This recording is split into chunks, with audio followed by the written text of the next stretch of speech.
നമ്മുടെ പാരൻസിന്റെ പല ഫിയേഴ്സും നമ്മൾ കുട്ടികളിലേക്ക് അറിയാതെ ട്രാൻസ്ഫർ ചെയ്യുന്നുണ്ട്. കുട്ടികൾ ജനിക്കുന്നത് ആകെ രണ്ട് ഫിയർ വെച്ചിട്ടാണ്. Fear of loud noises, fear of falling. ബാക്കിയുള്ള ഫിയർ എല്ലാം നമ്മുടെ ഫിയർ നമ്മൾ അവർക്ക് അടിച്ചേൽപ്പിക്കുന്നതാണ്. എങ്ങനെയാണ് നമ്മൾ ഇതിൽ വളർത്തിക്കൊണ്ടുവരേണ്ടതെന്ന് വെച്ചാൽ, like you said, talk to them like an adult. Yes, അവരോട് അഡൾട്ടായിട്ട് സംസാരിക്കുന്നു എന്നുള്ളതിന്റെ അർത്ഥം അവർ അഡൾട്ട് ആണെന്നല്ല. കുട്ടികളോട് ആ സ്നേഹവും കമ്പാഷനും ഒക്കെ കാണിക്കുക. അവർ 8 വയസ്സ് വരെ 9 വയസ്സ് വരെയൊക്കെയുള്ള സമയം എന്ന് പറയുന്നത് അവർ അത്രയും ലവ്ഡ് ആണ്, അവർ ഇമ്പോർട്ടന്റ് ആണെന്നുള്ള ഫീലിങ്ങോട് കൂടി വളർന്നു വരുമ്പോൾ അവരെടുക്കുന്ന ഓരോ ചോയ്സസും ആ സ്നേഹത്തിൽ നിന്നാവും. അതൊരു വലിയ ഡിഫറൻസ് അവരുടെ ലൈഫിൽ ഉണ്ടാവും. പിന്നെ കോൺഷ്യസ് പാരന്റിങ് ആണ്. ഭയങ്കര വാശി പിടിക്കുന്ന പിള്ളേരുടെ അടുത്ത് നമ്മൾ പോയിട്ട് ഭയങ്കര കമ്പാഷനേറ്റ് ആയിട്ടുള്ള പാരന്റിങ് ചെയ്യാൻ പോയിട്ടൊന്നും കാര്യമില്ല.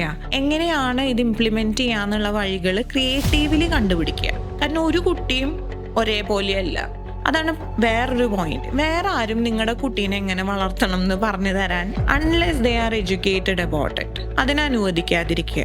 നിങ്ങൾ പാരന്റ്സ് എന്നുള്ള നിലയ്ക്ക് നിങ്ങൾ അതിലൊരുമിച്ചൊരു തീരുമാനം എടുക്കുക. ഒരു അതോറിറ്റിയിൽ നിന്ന് വരുമ്പോൾ ഞാൻ നേരത്തെ പറഞ്ഞ പോലെ നമ്മൾ അത് സ്ട്രോങ്ലി ഇമ്പാക്ട് ചെയ്യും. ഒരു കുഞ്ഞ് സജഷൻ ആണെങ്കിൽ പോലും നമ്മളെ ഭയങ്കരമായിട്ട് ബാധിക്കാം. അപ്പൊ ഇതൊക്കെ നോക്കിയും കണ്ട് ഒരു ബാലൻസ് അതിൽ കണ്ടെത്താന്നുള്ളതാണ് ഏറ്റവും ഇമ്പോർട്ടന്റ് കാര്യം.